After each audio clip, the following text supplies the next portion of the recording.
All right. Hello, everyone, and welcome to our hubcast. My name is Kevin DeLong. I am the founder of Cyber Social Hub. And what we are is what in the world is Cyber Social Hub? Well, it's really, really simple. Think of us like Facebook, LinkedIn, just for digital type investigations. So if you have cybersecurity questions, number one, I'm not your guy, but there's somebody on here that absolutely is your guy. But we also handle digital forensics. There's some OSINT folks in there. Dark web folks who we actually have a guy who's really knowledgeable about that on the show today. So appreciate everyone for hanging out. Hey, Sam is back and Megan is there. So hey, everybody, glad you guys could make it.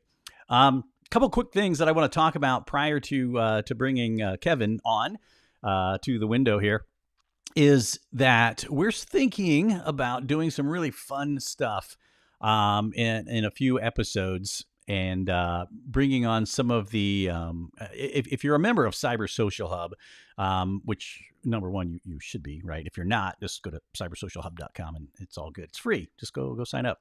But if you're a member, you've probably seen me posting a lot of in the library of a lot of these free Python tools and stuff like that. And I know Kevin, who's about ready to come on here, has posted some out there. We're trying to build that library up and keep the content flowing. But you know, a lot of it is. I remember as a new investigator myself, it was like a little intimidating, right? It's like Python, man. That's like typing and stuff, right? It's not like just click and go. But it's really easy. Trust me. If I can figure it out, you guys can absolutely figure it out. And I think it'll be an interesting add to the hub. It's just kind of showing you how these things work. I'm running a tool right now over in a VM, and I'm hoping it doesn't affect my bandwidth too much because it's sucking the internet quite a bit. But we'll maybe give you a sneak peek of it later on as I get comfortable with it. I'm trying to learn all these things myself too, so I don't completely screw them up when I go to show you guys.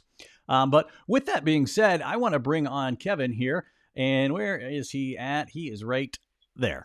Hey, Kevin, how are you, man? Good. How are you, Kevin? Good. Doing well. Doing well.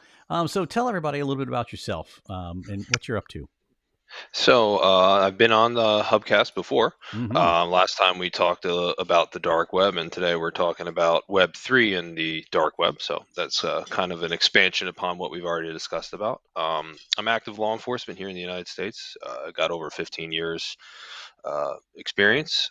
Half my career I was loaned out to two separate federal task forces, the FBI and the DEA, combating the different elements of cybercrime and the different elements of criminality on the dark web. Last year, I founded the Ubivist Project, StopDarkWebDrugs.com, as a medium for people to report about dark web vendors, similar to how people report through IC3.gov. Yes, there is the elusive challenge coin. Yeah, this thing is massive, and people say my coin's big, which I have ready for you. But look how it's an itty bitty guy when you do it in perspective here. So It's yeah, like Crocodile Dundee, right? huge. Yeah, That ain't a coin, right? I mean they're almost brass knuckly. I mean it's that. Yeah, I mean it's I it could. I wanted it to be there for your last line of defense in the event that the cyber actors find you. They take Definitely their hoods off hook and find you. somebody's eye with that tentacle there. That's awesome. No, this is phenomenal. This is one of probably the heaviest coin out of my. I don't know how many coins I have. It's quite a few, but this is probably the heaviest one. It holds the Yes. record Yeah. for. I don't want to set it too hard down on my desk; it might crack it. But there we go. The octopus sitting on the Tor logo, my my representation of how I view the Ubivist project. Some people don't like it; they view it more like Spectre from James Bond or some sort of elusive or rather ominous Yeah, entity. But Sam. yeah, I think that conversation was going on inside the chat feed of the hub, right? And yes, there is Sam's a here. He was the one I think kind of started very one of his morose. Yeah, conspiracy theories. there's a morose backstory to it, but yes, he wasn't too far off from his interpretation of it. Yep, and you know he I'm admits it guilty. freely, so he does admit it. So yeah, Yes. So happy to be back, Kevin. It's always great to be here, to be on this platform and be able to share some knowledge with the rest of not only the Cyber Social Hub, but people turning in from YouTube that just might have stumbled across this channel. And one of the things I talk about in my teaching ventures, I teach for various law enforcement and federal government DoD partners, Mm-hmm. training partners. I teach for street cop training, one of the premier uh, training agencies across the country. And one of the things I talk about in my class is kind of a preamble to what I'm about to speak about, is when I first started learning about this stuff back in 2014. Um, I actually had to have a specific clearance to get into the building and for the instructor to come out and say, it was one of the intelligence partners out there, and they spoke about, the difference between us and another intelligence agency is we're twice as big and nobody knows we exist. So it was like coming from somewhere where you had to be in, like, have clearance to be in a skiff to learn about this stuff, to just going on YouTube now and typing in dark web and seeing all the stuff out there. It's really just a phenomenal progression, in my opinion. Yeah, it's insane, and all the stuff that's out there. And that obviously, dark web became popular after I got out of the investigative side of things. And so I never really got a chance to learn it. It's always been a little fascinating to me. So, I heard you speak. I think it was at Osmosis Con for the first time last year. And it was where was that? That was San Diego last year, right? I Yes, know this year it's yes. coming up in Tampa. We're in Tampa this year, I right? I will be there Yeah, for one of awesome. the yeah, I will be there for one of the Bits and Bytes breakout sessions. Very cool. Talking, yeah, we're talking very loosely about what we're going to talk about today. Oh, nice. Give everybody a little bit of a preview for that. Yeah, yeah. So Sam's talking about news from today. Web3 projects have lost 2 billion so far this year. Yeah, yeah. It's funny for me, having the understanding that I do specifically about Web3. It's a buzzword. Let's get that Yeah, right out let there me right stop now. before we go further on Yeah, it and explain it to somebody like me, right? okay, Web3, I'm like, okay, what is it? What are we talking about here? okay. The base layman's terms, especially for someone like you with a forensics background. There's something that's called a RAID sequence with drives. Um, when you think of a hard drive, you think of an H drive, D drive, something that's a specific hard drive where there's data that's pulled from it. When you have a RAID sequence, the data is distributed Mm-hmm. across multiple drives. So when you want to pull up something as part of that drive, it's not just in one spot, it's in multiple spots that has to be put together for you to get it. Right. In concept, that is what Web3 is about when it comes to the internet. There Hmm. is no centralized governance. It is decentralized. It is distributed. And when you start to talk about how Web3 is going to come into existence, a lot of people are remiss to mention the Web3 precursors that are out there right now, which are the dark nets or pseudonymous dark nets, Mm-hmm. Zeronet and Lokinet. These are two networks, dark networks per se, built around anonymity that are based on blockchains. Zeronet is built on the Bitcoin blockchain, and Lokinet is built on the cryptocurrency Oxen's blockchain. Now, you can view both of these blockchains. You can view the Bitcoin blockchain at a myriad of sites, and you can view the Oxen blockchain at oxen.observer is the site that you go to, and you can view these blockchains. But to view the sites on these networks, you have to have specific software to access those networks. And really, when I hear people talking about Web3, when I hear them mentioning, kind of this prospectus about the future of how the internet's going to work, they don't really mention these at all. And it wasn't until myself and Justin Seitz from Hunchly, we did a webinar about using Hunchly to investigate ZeroNet. It wasn't Mm-hmm. until, like, I really did that, and I'm not trying to be braggadocious in any way, shape, or form, but it's like nobody really was talking about ZeroNet, and people didn't understand that these dark nets existed, because most people view the dark net as the onion router, and they view the dark net as the Silk Roads and the marketplaces where you could buy all the contraband that you want. Mm-hmm. But these other dark nets that are out there, they're built around privacy, anonymity of posting, Of course, you have your torrents and your intellectual property that is that is being encroached upon and sold for sale on there as well. But in the sense of, you can actually experience Web3 right now from the comfort of your home, going on these dark nets as they are. Hmm. And to me, that is something that I feel is not talked about. And I'm all about demystifying the dark web. I'm all about breaking the stigmas. I'm probably one of the people out there that will champion, these dark nets are not all bad. These dark nets are not for, buying drugs. These dark nets are not for this, that, and the other thing. They exist for specific reasons. And when we think about Web3, with this decentralized distributed web, that's a lot about circumventing certain countries' censorship. If you really want to break it down, Sure. uh, in the United States alone, where I feel we have a very free internet, in April 26th, there was a ruling out of the Southern District of New York by a federal judge that basically ordered every internet service provider in this country to block specific addresses that was related to illegal streaming.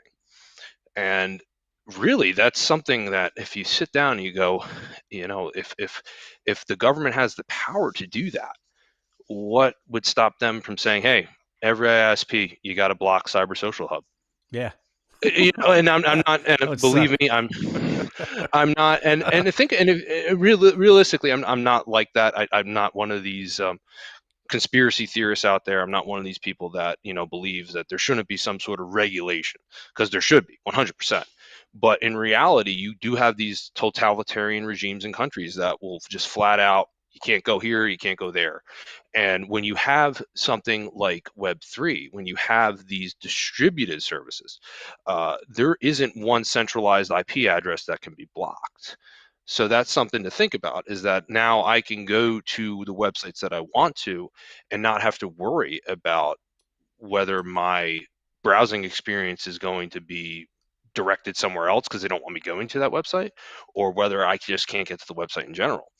And that is something that I feel is going to be a huge factor moving forward, when we talk about how the internet's going to change with Web3, or as I like to call it, the distributed web. Yeah, that's so my tiny one brain cell that typically functions on a Friday in the afternoon is having a really tough time just thinking of, like, because obviously part of what I do, we host Cyber Social Hub. My primary company is actually a marketing slash and a hosting company. It's like, how would that freaking even work? I'm like, we host all kinds of crap. Yeah. So And, yeah. and right now, you can buy domains on blockchains as they exist. I shared with you Unstoppable Domain. That's kind of like the GoDaddy per se Mm-hmm. for these dot ETH, which is the Ethereum blockchain addresses, the dot BIT, which are Bitcoin blockchain addresses. So it's already out there. Mm-hmm. And when people really ask, that don't have a foundational understanding of it, how is that really going to change the way we experience the internet? And I would say it's not going to be a change in the sense where we're still going to be doing what we're doing, like you and me right now. Like, we're going to be on the internet in the same exact way. It's just going to be how that data is distributed across the servers, Right. how how exactly these sites are hosted. That's where it changes. And from a standpoint of dark web investigations per se, we have already seen some of these dark web services being, not specifically on Lokinet and Zeronet, but other dark nets like Tor browser, the .onion domains. We do see some of these sites that are basically hosted on these type of unstoppable domains, distributed, not in one single spot. And that throws the monkey wrench into the typical investigations on the internet, because when you left law enforcement, it was basically, the site's hosted here. We issue a cease and desist to that service, and they take the site down, or we know where the site's hosted, and they're going to get the 6 a.m. knock in the morning to open up because we got a search warrant. And it's not going to work like that, because there isn't one centralized place where this site would exist. It's in multiple instances. Mm-hmm. And a case that I could bring up is it's not too long ago. It was last year. Joker's Stash, which was one of the biggest, most successful carding, fraud, stolen identity, whatever you could think of in terms of credit card fraud. This place was around for years, and I believe it was the site Elliptics. They predicted, or they rather estimated, that the owner of that site retired a billionaire because he never got caught. They wound up taking down the mirrors, the server mirrors where the site was hosted, but they never got him. Hmm. And he posted like some, the typical a billionaire who doesn't have to worry about anything, like, don't let money be the driver in your life. The true things in life are free. Right? Of course, just has to say goodbye. But Right. that was a case study of this. That was a case study of he's still out there. He could be watching right now. I don't know, but he or she is still out there. And Hmm. when Interpol, working with the FBI and other authorities, they took down the mirrors where that site was hosted, but not the centralized server. So that is something to think about, especially when we talk about how cases involving contraband sold online, how we in law enforcement are going to be able to investigate it. But what's good is that for the blockchain, it's not some sort of centralized governance. It's basically I say this like the miners agreeing to play nice because the miners sustain the blockchain. So it could be something where you have this consensus of the miners that control it, like, hey, we're going to take this site down. And it's true that's what it's no different than transactions that take place on the blockchain daily. The Hmm. miners have to agree that these transactions are valid before they get posted. So it could be something along the lines of, the governance isn't necessarily from a government; it's from a consensus of the distributed governance of the blockchain. So it might be, them policing themselves and taking sites down that they don't like. The future is such a question mark when it comes to this, and anyone who sits here and tells you how it's going to be, they might as well be at a carnival guessing your weight and and say you win a prize if I'm wrong. Right. They don't know, and I feel we're in such an infancy of this whole blockchain movement in general. Like, I feel if we were to look at it from a very high perspective, we're Hmm. nowhere close to the potential of what the blockchain can do. Like, we look at crypto and we look at cryptocurrencies in the blockchain mainly from an investment standpoint, right? That's how we Right. really view them now. We view them: can we make money off of them? Can Kevin DeLong launch the Cyber Social Hub token and everyone invest in it? And Yes. can we turn $1 into $1 million? That's really how we view cryptocurrency right now. And I feel like that bubble kind of burst this year. We saw Oh boy. extreme yeah we saw Oh boy. extreme decline in the we saw extreme extreme decline in the value of certain coins, and we saw some coins go to zero. Yep. And I feel because of that harbors a negative connotation for people's viewpoints about cryptocurrency, and in tandem the blockchain. But reality is completely separate from each other. It's going to be something that we probably can't even imagine. If you were to tell me years ago that I wouldn't ever need a cable to hook up to my computer to go on the internet, I would tell you, what, are you crazy? I used to have to dial up to get to my AOL email. I had to sit there and listen to the phone ringing, and anytime somebody called in, roll your own coin. Anytime somebody called my house while I was on the internet, I got kicked off. So Right. it's crazy, and that wasn't too long ago. That was 1999. Yeah. No, So that's been a while ago, brother. yeah, yeah. Well, it was Just saying. And speculatively, it wasn't that long ago. yeah, I guess this depends on who's listening, right? Yeah, On Sam's yeah. point here that made me laugh. That's why I left it up here so I wouldn't forget it. Is all we have to do is get Elon Musk to say something or to tweet something about our coin, and man, it's going to shoot up for a few days at least, right? Oh yeah. And Look, and that's it. right now, after you're done with this YouTube broadcast, just YouTube how to program your own coin, and they will show you how to do it. And believe me, if people think they can make money off of your coin, you will get investors. You will get investors. You will. That's too funny. See, I have a coin, but it's not the kind you're Yes, talking it's about. But yeah, and yeah, if you guys haven't seen this, I'll show yours again too for people because I've seen a lot of people come in a little bit late and go. So Cyber Social Hub, I gotta hide my eye because it focuses on my eye. There we go. Cyber Social Hub has a coin here. If you guys want, we're gonna be giving some of these away at trade shows. Come on, camera, play nice or not. All right, then it's not gonna do it. So yeah, focus on my eye and then on this. And there we go.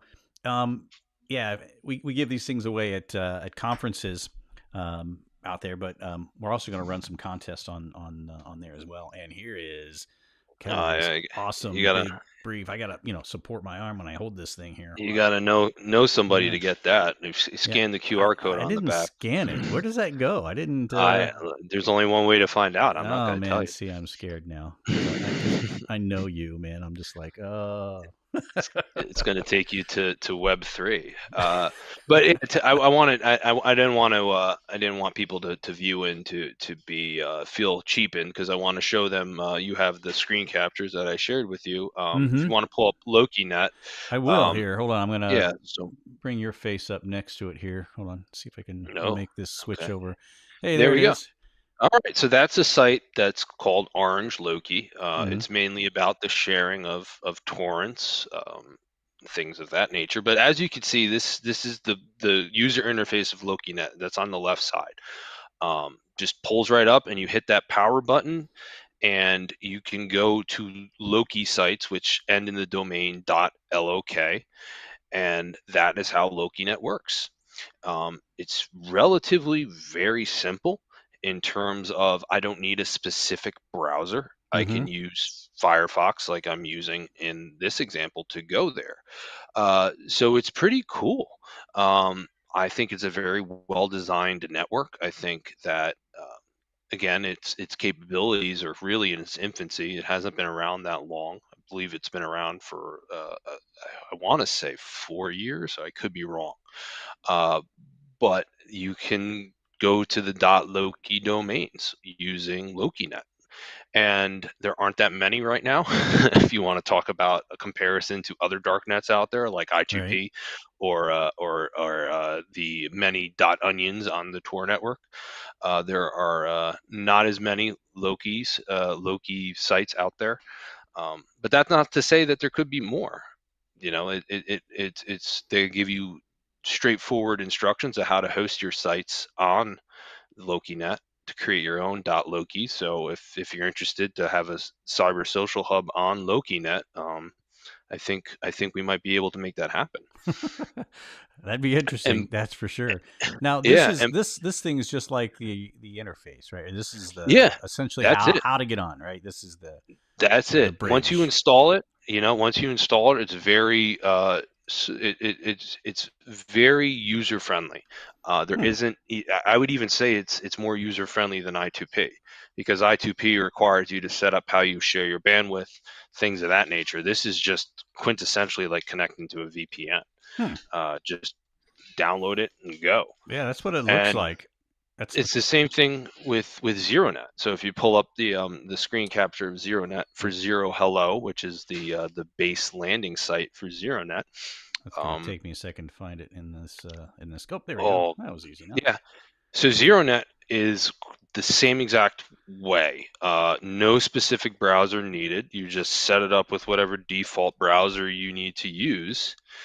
Um, Let me change over there. Give me one oh, second. oh, good. It's giving me some grief here, of course. It's okay. I have one too many tabs open, which it's just the way I roll here. See where I'm at. There we go. Good. Yeah, so this is the default site for when you go on Zeronet. Mm-hmm. And what's interesting about Zeronet is the way it I want to say utilizes the Tor relay setup. So anonymity on Zeronet is actually achieved through the Onion Router relay network. Hmm. If that makes sense, it's hosted on the Bitcoin blockchain, Mm-hmm. but the way that the traffic gets routed and it's Oh, I cut you off. set it up. Try Oh, that it's again. okay. Sorry about It's that. not. It's okay. It's not set up by default. You can turn it on or off or how you navigate. But that Hmm. zero site that you go to, Uh huh. um, if you pull up, I believe I shared with you the photo that says trade block. So trade block is very similar to blockchain.com, where you can explore both the Ethereum and Bitcoin blockchains. I searched that specific hello site on the blockchain, and you can see it because it exists kind of the same as a wallet address. And for those of you who are familiar with cryptocurrency, blockchain is immutable. You can see every transaction that's ever taken place on the blockchain, um, because it is public ledger. So Mm-hmm. the Zero Hello site has that novelty one hello. And yeah, I shared it with you in the email. It should say trade block screenshot Yep. trade block. I'm Yep. I'm just slow. I'm getting there. Oh, okay. No I'm worry. I want I'm to make getting sure you there. had it. I do. I do. But not having it. And which one are we talking about? We're talking about trade block. There it is. Yeah. So TradeBlock is just a site like blockchain.com. Any of the sites out there that you can view the blockchain, and there it is. That is the Zero Hello wallet. So if you look at that, that is exactly where, when you're on ZeroNet, your traffic is going to. Hmm.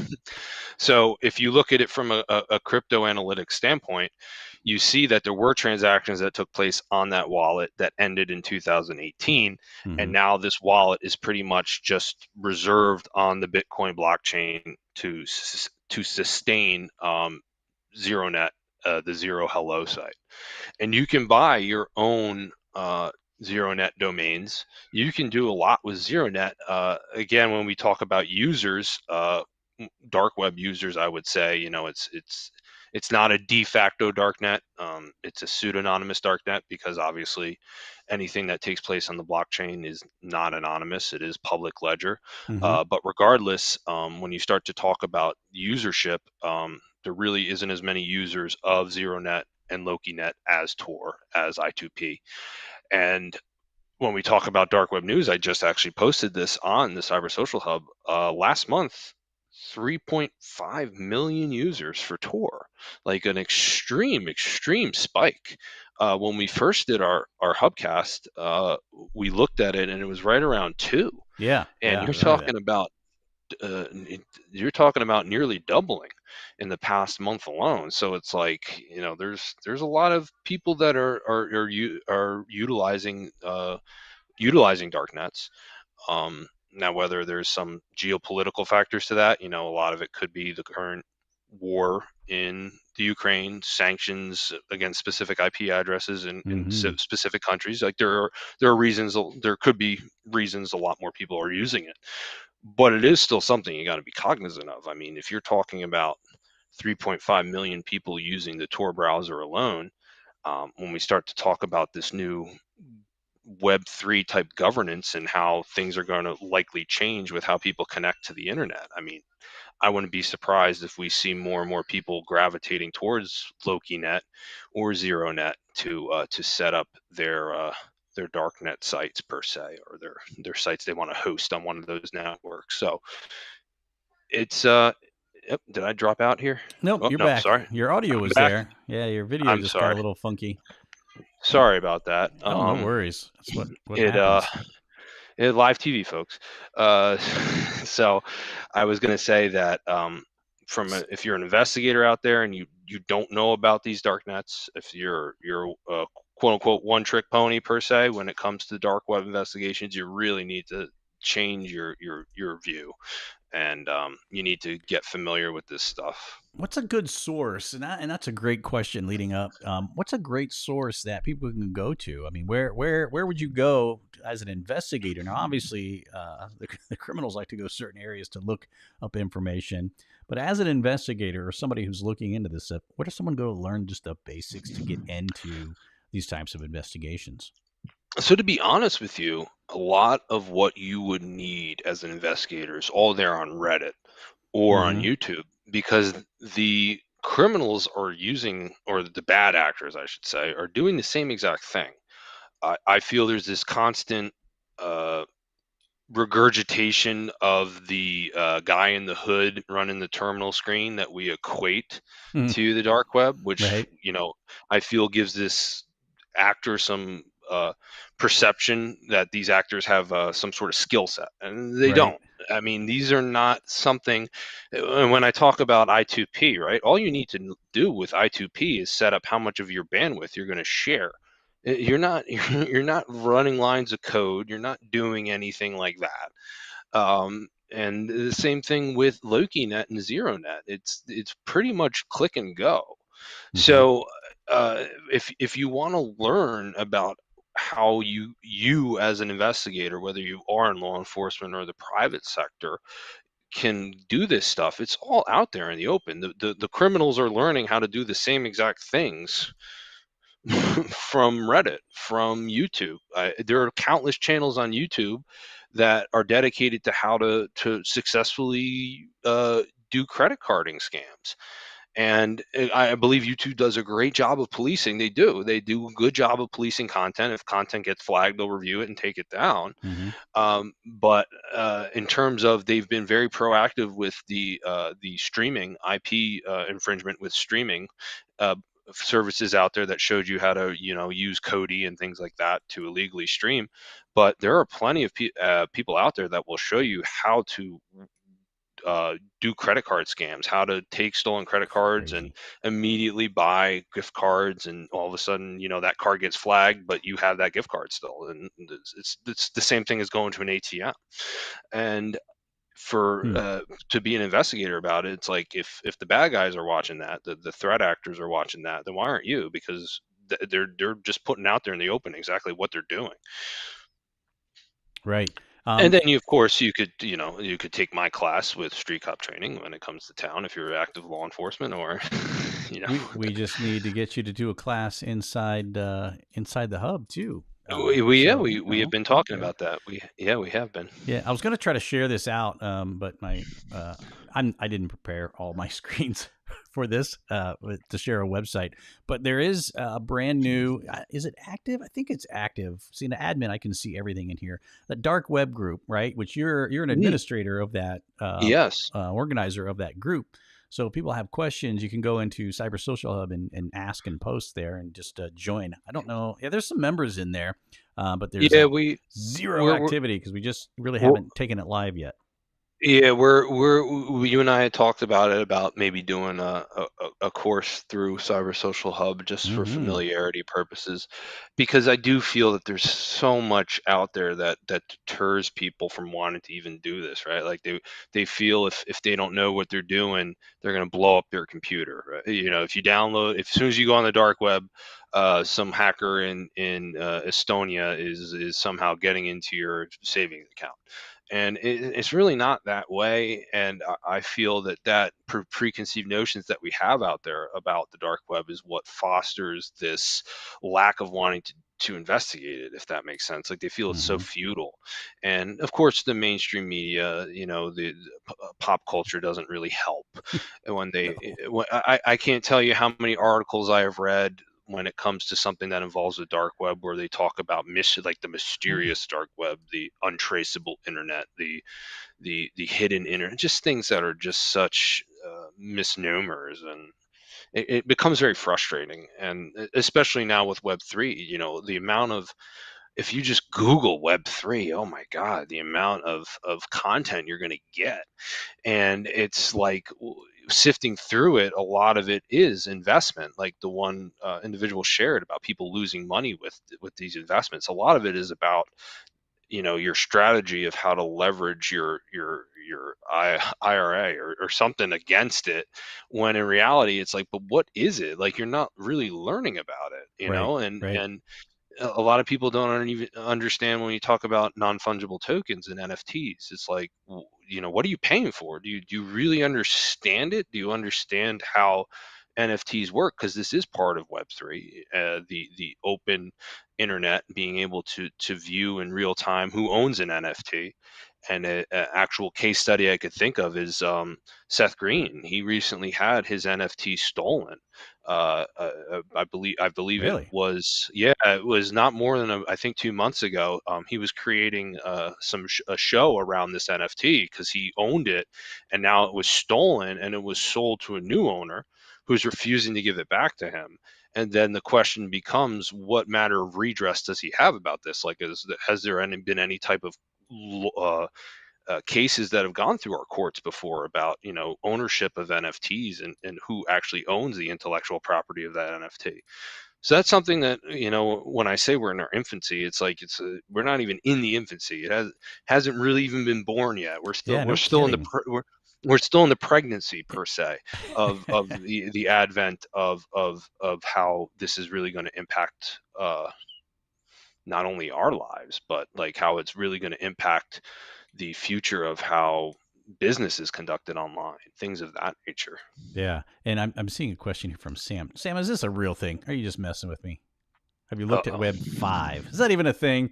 Because now we're talking 3. Now you're talking 5. We can talk 7. I don't know. Well, and another thing I want to talk about too is, I believe that these were around before you left, but natted IPs, right? Yeah, The yeah, yeah. Right NAT. on. So really, that's kind of, if you want to think of it, that's also kind of a precursor to how Web3 works, because it was the same as multiple people sharing the same IP at the same time. It wasn't, and from an investigative standpoint, obviously there is attribution possible if you know the port, the port number, the exact time to which they were logged on. But it's still that concept of there wasn't that central, there wasn't these many IP addresses assigned to all these people dynamically. It was one IP address assigned to basically all the same people in the same area.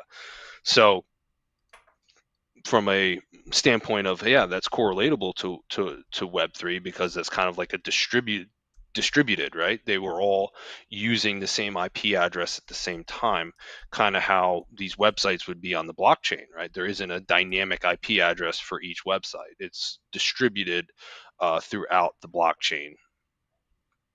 Mm-hmm. Yeah, Very and abstract, but yeah. yeah, I just looked up Web 5, and I'm like, there's some obscure article around Forbes about it, and I'm like, I didn't even have time to read it. I didn't. I just now learning Forbes about Web 3 myself for from. Forbes only tells the truth. Yeah, right. Well, that's the Yeah. first thing that came up that said Web 3, Jack Dorsey. I'm like, okay, that's got to be something. So let me hang and on to that from and me. it's funny too, because when you talk about these these articles that are incentivized by clicking and traffic that go to it, um, especially when we start to talk about cryptocurrencies, you have these sites out there that just promote themselves as being the be all end all for like crypto investments. And Mm, when you really look at the dynamic of what articles they put out, it'll be like they put out an article one day like, why 7 reasons why you should be buying this coin right now, and right. then the next day they'll put on an article like 10 reasons why this coin's going to hit zero in in like a year. So it's like just the day before they were telling you to sell the farm, remortgage the house, put everything you have into this coin, and then the next day they put out an article basically saying like this coin is going to be worth zero, sell, sell, sell. So for me, when you have these people that are just looking to churn money from crypto, um, they don't have that foundational understanding Mm, of how the blockchain works, and because of that they just don't understand how Web3 works. And there are plenty of people out there that will capitalize on that the lack of knowledge, and will try to sell you like, oh, this is Web3, this is Web3, when in reality it's like you can go on Web3 right now, go on Zeronet, go on Lokinet. That's Web3. Really, that's really the foundations of what we're talking about, just on a larger level. hmm Now, is it faster? That's my question. So that's actually something that's come up, is the speed of the networks, the speed of with the change in Ethereum going from proof of work to proof of stake. And again, I'm not going to get too complicated with this. This isn't a crypto cast per se, Yeah. but they do believe that it's going to be equatable to the speeds we have now. It's not going to be faster, and I don't know how much faster we could get. I mean, are we are we going to be going to websites before we know we even want to go to the websites, right? We're just going to, I don't know what speed could be out there. And the reason why the dark nets traditionally are slower is because, well, yeah, it's like connecting to a VPN. Your traffic is being routed differently. You're not directly connecting to the hmm from your internet service provider to where you need to go. But that's not to say that obviously the fastest darknet out there is the Tor network, the Onion router, because it's the biggest. It's got the most servers, it's got the most users, and the slowest ones out there are the ones that have the least amount of users because they don't really have the capacity to sustain the traffic like the larger ones do. But one of the things they feel is actually going to be a benefit of the distributed web with Web3 is the decline of denial of service attacks. Traditional, when we think of traditional cyber threats that exist currently on the Right. internet landscape, they're saying that those things can be mitigated by Web3 because of the fact that there isn't one centralized server to go after with all the bots. So Mm-hmm.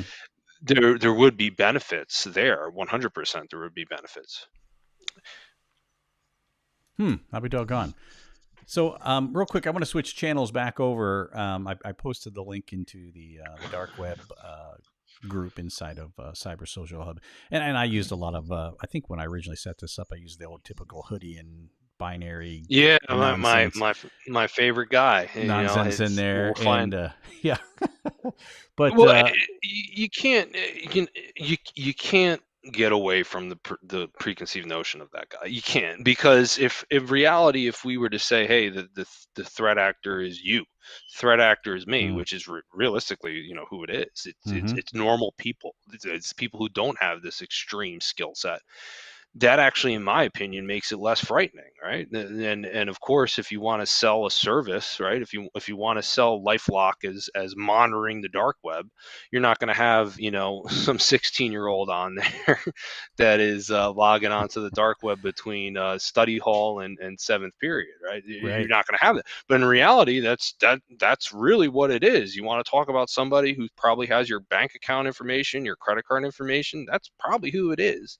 It's not some state-sponsored hacker in North Korea or the Russian Federated States.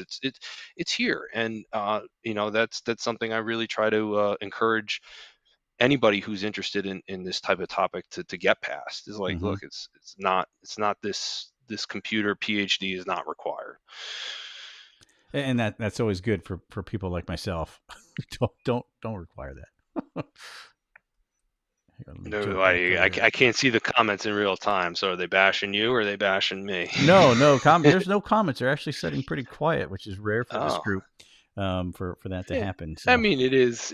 I myself am on vacation, so I know. I know it's like Eh, you're not in your standard. You're in a different white wall this yeah, time than when we normally talk. yeah. At least it's not the blue screen of death. It's just something I feel when we and I mean you or me and the collective cyber social hub contributors out there and people that are in this field, whether you're in law enforcement or the private sector. It's just something that I feel harbors so much of a stigma. Mm-hmm. And I feel it's so unwarranted, and it just gets frustrating to the point where you almost want to just yell at the TV or yell at these people that are online telling you, like, don't go on the dark web, never go on the dark web. If you go on the dark web, you're going to infect your computer, you're going to blow it, there's so much contraband on the dark web. And it gets just so frustrating because it's like, how are we supposed to move forward with this? How are we Right. supposed to actively investigate these cases? And that was part of the reason I founded the Ubivist Project, was because I saw the disconnect, especially in law enforcement, Mm-hmm. when it came to these cases. It's just like, I have a case that involves the dark web. I just don't know what to do with it. I go to ic3.gov and it's really not appropriate for IC3. Don't know what to do with it, right? And Mm-hmm. and in reality, you and I both know that the people responding to the calls, the people that are the boots on the ground, are the state and local partners. It's not the federal partners. They're there and they work great cases, but where a lot of this intelligence comes from is the state and local and the tribal partners out there. And I just sat down and I worked with C-Right, the company that I work with, for the site to be hosted and built. Mm-hmm. And we talked about it and we're like, why doesn't a site like this exist yet? Like, we were just sitting there going, like, it's so easy for it to be there. And it really just came down to somebody wanting to do the work. And I mean, granted, I'll humbly admit that yes, I don't get a lot of complaints. I don't get a lot of intelligence into the portal that I have set up, but I do get a lot of angry people from the dark web that want to, rat on each other, that send to my darknet mail exchange address. So it's pretty funny that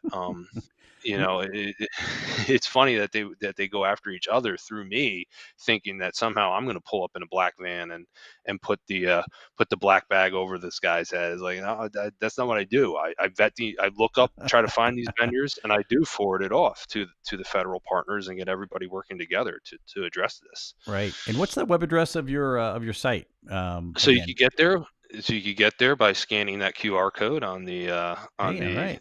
on the coin, or you could just go to stopdarkwebdrugs.com, and that's where you'll resolve to the Ubivist project.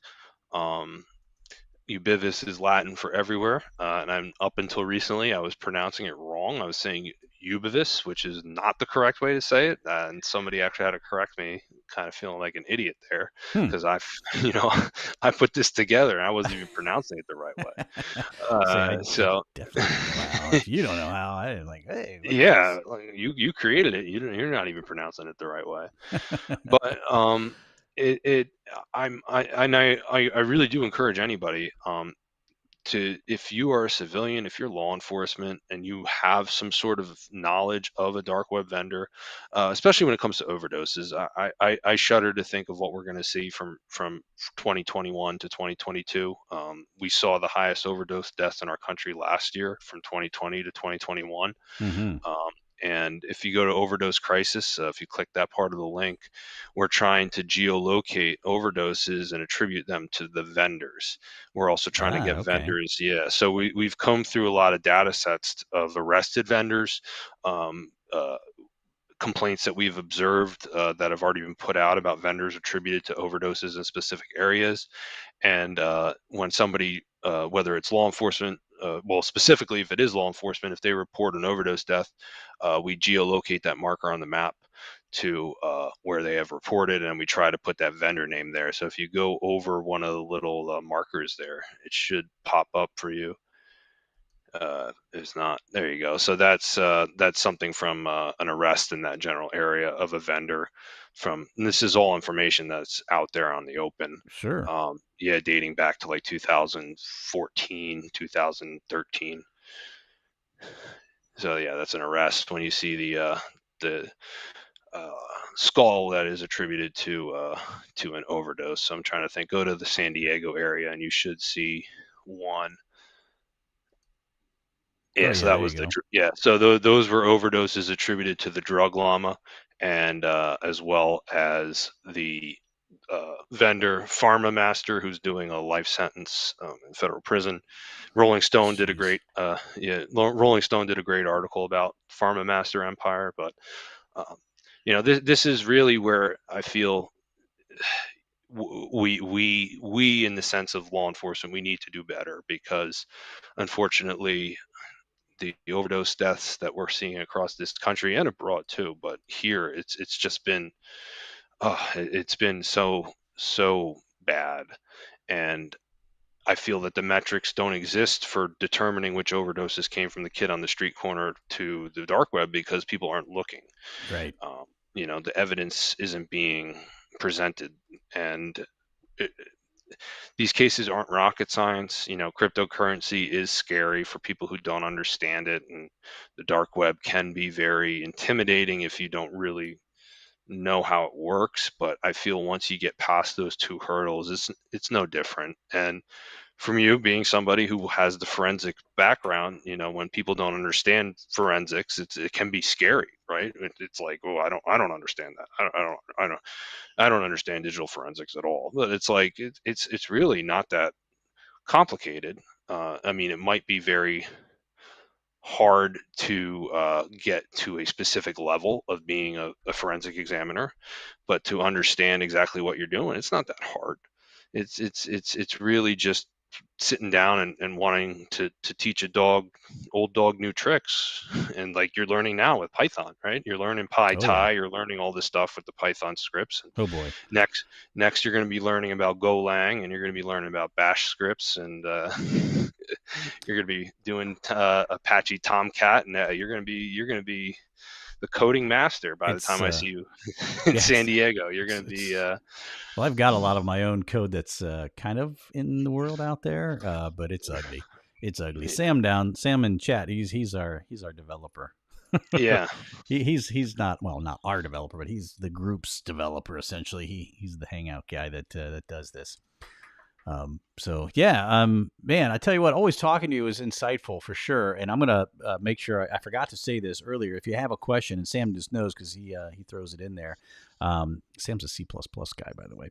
Oh yeah, yeah. what it just says here. So we know who to go to when we need help. Yeah, because I have no idea anything about that. But Python, I can juggle myself around in there. But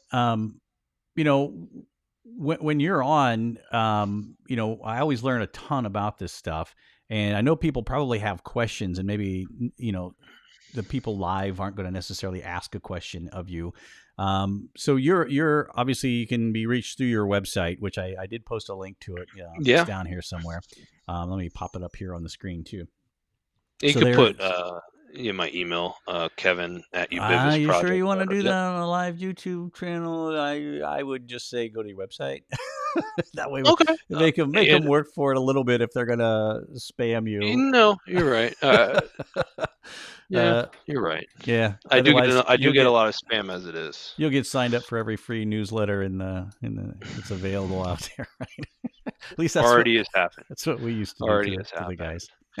It's funny too, because a lot of people don't understand just how much already is out there about ourselves. And it's like just the other day somebody tried to hack my Apple account, and it's like it happens I feel like it happens every 6 months. And the reason why is because it's my old Yahoo account. Yeah. That every single Yahoo account was compromised. So it's like I have this account, the yahoo.com email, and it's like I feel every 6 months or something somebody siphons through it and they find it.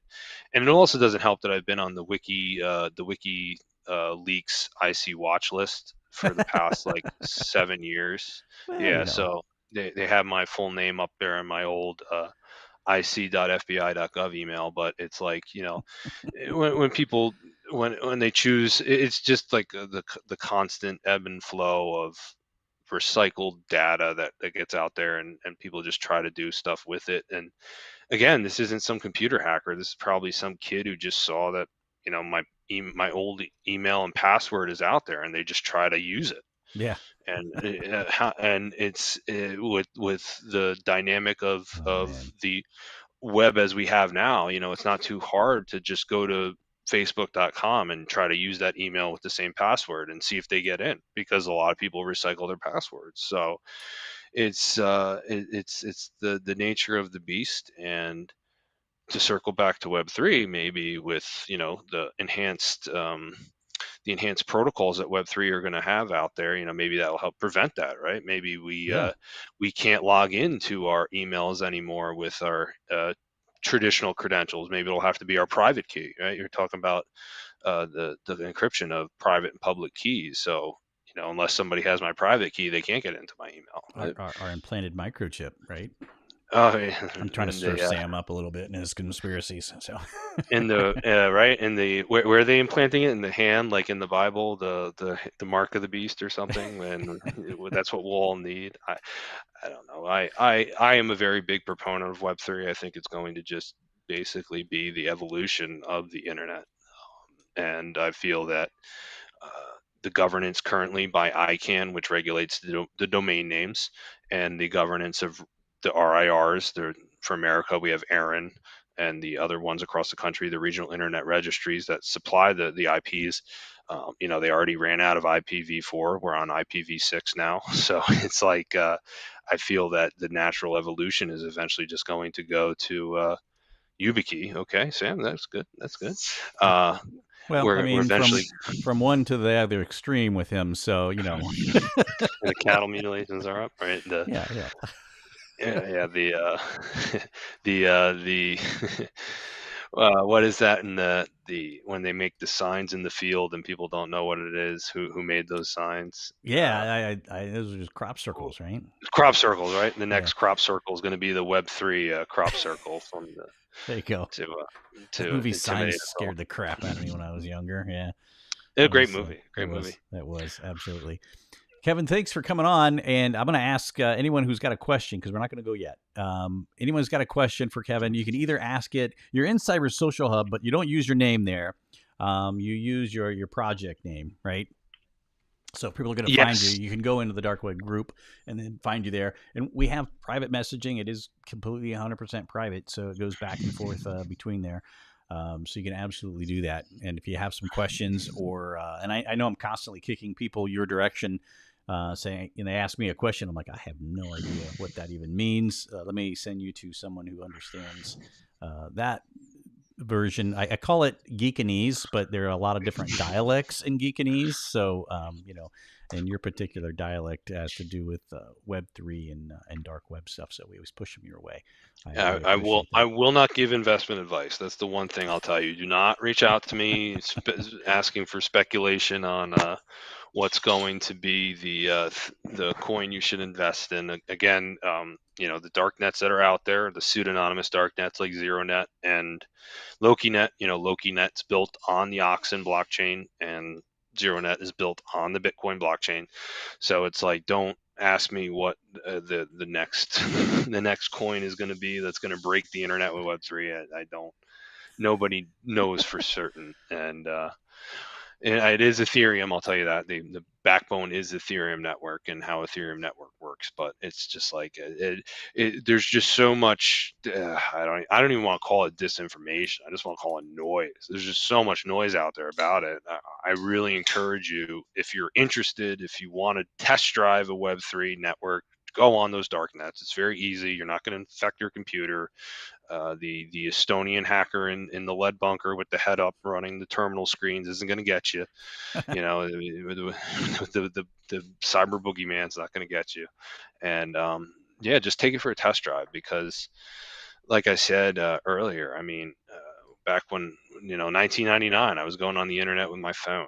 And now it's just like there's not even a jack in my laptop to plug in a Cat 5 cable now. It's all Wi-Fi. So it's like, Yep.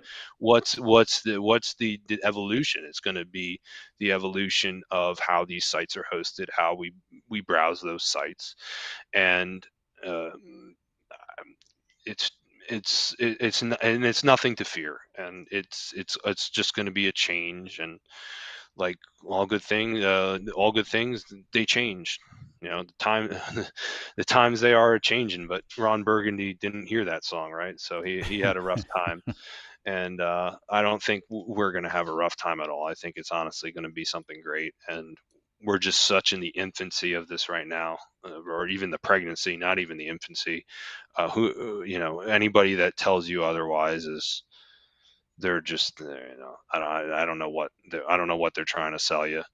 But I could tell you that Namecoin, Unstoppable Domains, they're already selling the domains for these blockchain addresses, and these dark nets already exist. So strap in and get ready. Yep, learn as much as you can, and we're going to start. Obviously, this dark web section is something that I've meant to get to, and with all the other million things that I'm behind on in Cyber Social Hub, is talking more about that. Now, you're also in the we have a special law enforcement section, obviously Yes. within the hub as well, and you're already in that. Yeah. I'm a Yeah. little behind on getting some approvals, but I think they're happening fairly quick now, within a few weeks, because we do verify that everyone's law enforcement, just in that one little group. It's open, obviously, to anyone who's interested in any of this stuff.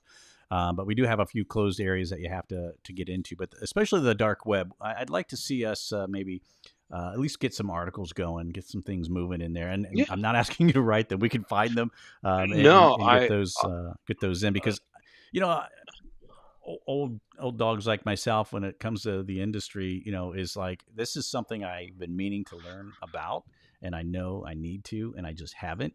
But finding sources that are legitimate, so to speak, right? That you need to. And it's not, I don't want to learn from some 15-year-old kid that posted a course on Udemy, right? And I'll pay $15 and I'll learn, even though he may know what he's talking about. But Yeah, yeah. that's not the way. If you have to go into court and explain that where'd you learn it from? Oh, this dude, he was wearing a hoodie and he was on Yeah. Udemy. Cost me $15. Hey, I got a certificate though. But Yeah. Look, I always say that, there's no such thing as bad publicity, right? It's publicity one way or the other. But I can assure you that working with you and the Cyber Social Hub in general, and the articles that I write for the Cyber Social Hub, this is purely being committed to the cause and helping people out there who might not have that they think they know, but they don't know. They know enough to know that they don't mm-hmm. know per se. Just having it legitimate. I'm out. Sam says the he's out. Just having the desire to learn this stuff. I think it's something that any walk of life you're gonna have a very um, positive outcome from it. And Mm-hmm. I just can't think of something that's more relevant right now. The recent article I wrote for you guys about, cryptocurrency being the final frontier for OSINT, right? I Mm-hmm. feel that people don't think of it that way. And I think of it that way because as we talk about Web3 and the open web, the decentralized web, it's all going to be out there. It's all going to be on the blockchains. It's all going to be viewable. So, I just feel that there's so much positive things that you can get, whether learning or learning from other people on the Cyber Social Hub, or reading, or even just seeing, other viewpoints of what these professionals think about certain things. It's just there's just so much positivity to take away from being on the Cyber Social Hub, like reading the articles, the great minds that you have contributing to those articles as well. It's phenomenal, and it's a really, I really do have to pay homage to you, Kevin, for putting together such a great platform. We do a lot of begging of people wanting to write articles. That's the whole point of this little Well, project you that we're did pay doing. me, so but a lot of people don't know. Kevin did give me the first bid at the Cyber Social Hub coin, so he paid me in coins that are going to be worth millions someday That's if I right. There just you hold on go. to That's right. But that's the whole point: is come in, share information. If you want to post an article up, I'll post it. It's there. It's that's what it's the exchange of information. And that's the whole point of Cyber Social Hub, is to get that knowledge sharing out there. Because when I was an investigator, way back when they just invented the internet, right? They there wasn't a lot of it. resources out there to go to find these, and Twitter's just a big sea of noise, unfortunately, which I still like Twitter. LinkedIn, it seems like it's full of just ads flowing nonstop. It's where can I find real information? And there's some places out there. There's some good, like the Discord channel's pretty good. There's some really legit places out there. But we wanted to build a place that was a nice library. Everything's nice and organized. It's not some big chaotic thing. And so I appreciate you for Yeah. all the contributions you have made to Cyber Social Hub. Very You were helpful. there when Al Gore flipped the switch and the internet went online. That's right. Uh, I don't know what Sam's saying now. He's off on a No. tangent here. Okay.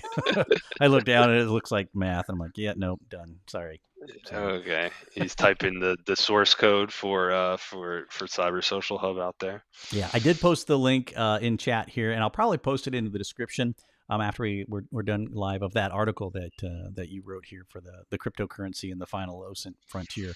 I have it up on my secondary screen over here. So if you guys want to check it out, it's in chat here somewhere. It scrolled past already out of my view, but you guys can check it out. And thank you for that. I appreciate it. No, thank you. And for people who are looking to attend for conferences coming up, obviously, I'm going to be at Osmosis Con again Mm. down in Tampa. I'll be speaking in the Bits and Bytes breakout session about decentralized and distributed messaging platforms, specifically ToxChat and Matrix. So if you're interested in that, like we talked about, I could think of no bigger relevance to Web3 than these messaging services that are built around distributed and decentralized, I guess, storing of information. And I'll also be speaking at the High Tech Crimes Investigators Association conference in Atlantic City in September. Very cool. About the various dark nets out there and how they can be investigated. Yeah, very nice. And did you? We don't know about techno yet, right? We were just talking I about that hope. prior to. Fingers crossed. Fingers crossed. And There was that's hopefully the I'll be West there. Coast one.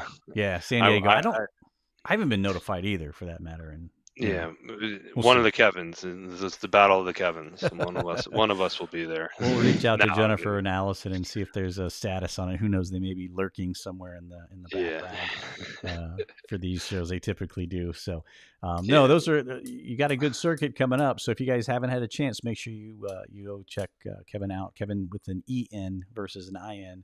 And make sure you see. He's got some great talks, and we got to get you on like an actual full blown webinar where we can get some information out and stuff too. Yeah, we've talked about it offline, so we're gonna make it happen. We got time.